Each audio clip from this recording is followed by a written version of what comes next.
There was once a miller who was poor, but he had one beautiful daughter. It happened one day that he came to speak with the king, and to give himself consequence, he told him that he had a daughter who could spin gold out of straw. The king said to the miller, "That is an art that pleases me well. If thy daughter is as clever as you say, bring her to my castle tomorrow, that I may put her to the proof."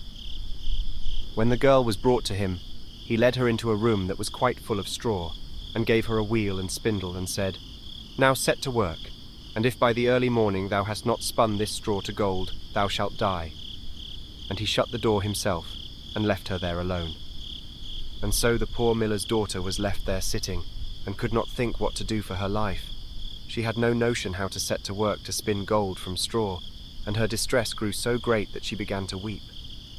Then, all at once, the door opened, and in came a little man who said, "Good evening, miller's daughter. Why are you crying?" "Oh," answered the girl, "I've got to spin gold out of straw, and I don't understand the business." Then the little man said, "What will you give me if I spin it for you?" "My necklace," said the girl. The little man took the necklace, seated himself before the wheel, and whir, whir, whir. 3 times round, and the bobbin was full. Then he took up another, and whir, whir, whir, 3 times round, and that was full. And so he went on till the morning, when all the straw had been spun, and all the bobbins were full of gold.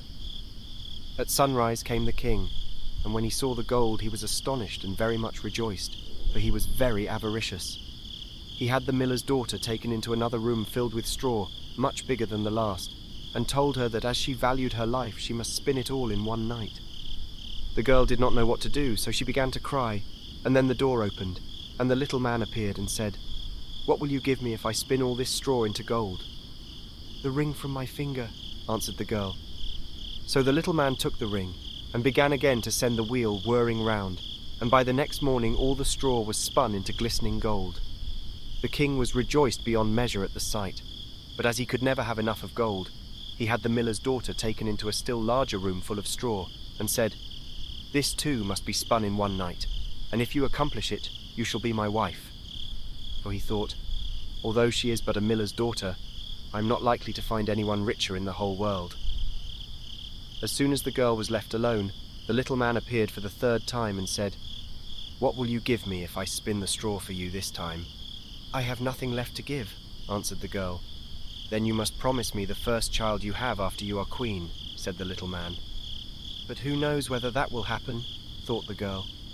But as she did not know what else to do in her necessity, she promised the little man what he desired, upon which he began to spin, until all the straw was gold. And when in the morning the king came and found all done according to his wish, he caused the wedding to be held at once, and the miller's pretty daughter became a queen.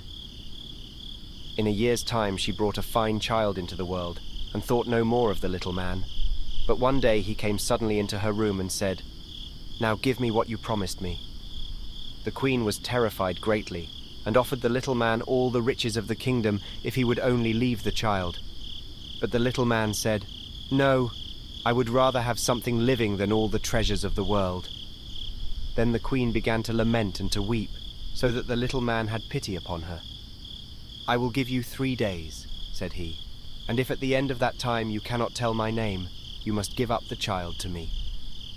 Then the queen spent the whole night in thinking over all the names that she had ever heard, and sent a messenger through the land to ask far and wide for all the names that could be found. And when the little man came next day, beginning with Caspar, Melchior, Balthazar, she repeated all she knew, and went through the whole list, but after each the little man said, "That is not my name." The 2nd day the queen sent to inquire of all the neighbours what the servants were called, and told the little man all the most unusual and singular names, saying, "Perhaps you are called roast ribs, or sheep shanks, or spindle shanks." But he answered nothing but, "That is not my name."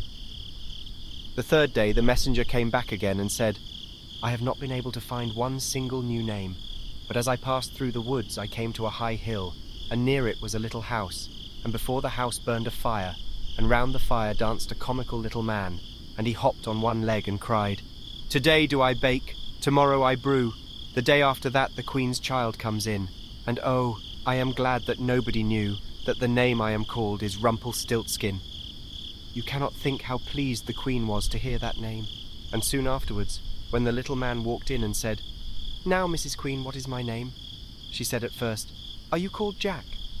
"No," answered he. "Are you called Harry?" she asked again.